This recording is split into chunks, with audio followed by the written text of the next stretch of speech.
அதே நேரம் ஊடகங்களில் பெரம்பூரில் நிற்க போகிறாரு அப்படிங்கிற மாதிரியான ஒரு தகவல் வருது. இங்கே நின்னா நமக்கு வெற்றி உறுதி அப்படின்னு அவருக்கு எந்த தரவுகள் அடிப்படையில் அந்த முடிவு செஞ்சாருங்கிறது எனக்கு தெரியல.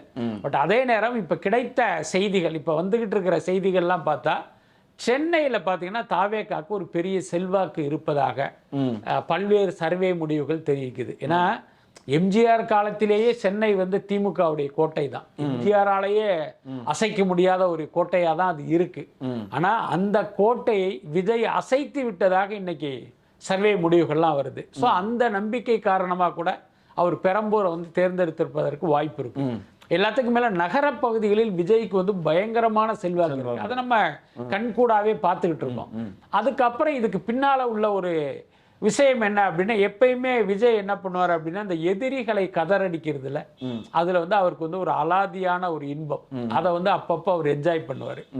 சமீபத்தில் திரிஷாவை ஒரு கல்யாணத்துக்கு கூட்டிட்டு போனதுக்கு கூட தன் மனைவியை கதறடிக்கிற, அவங்களை கலங்கடிக்கிற ஒரு விஷயம்தான்.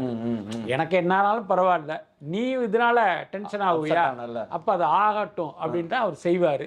இப்ப பெரம்பூருங்கிறது பாத்தீங்கன்னா இப்ப எல்லாரும் என்ன சொல்றாங்க, சேகர் பாபு அவர் தான் திமுகவுடைய முக்கிய தளபதி, சென்னையே அவர் கண்ட்ரோல்ல தான் இருக்குலாம் சொல்றாங்கல்ல. உங்க இடத்துலயே வந்து உங்க கோட்டையை வந்து சாட்சி காட்டுறேன், உங்க கொடியை இறக்கி காட்டுறேன் அப்படிங்கிற ஒரு விஷயம் தான் இவர் பெரம்பூரை தேர்ந்தெடுத்திருக்கிறது. அதுக்கடுத்து அவர் திருச்சியில போட்டியிடுவதாக சொன்னதற்கும் இதுதான் காரணம். இங்கேயாவது ஒரு தளபதி, திருச்சிக்கு 2 தளபதி, ஒன்னு KN நேரு, இன்னொன்னு அன்பில் மகேஷ் பொய்யாமொழி. நீங்க 2 பேர் இருக்கீங்களா, அங்க வந்து உங்க 2 பேரையுமே அடிக்கிற பாருங்கிறது தான் அவரு திருச்சியை தேர்வு செய்ததற்கான ஒரு விஷயம்.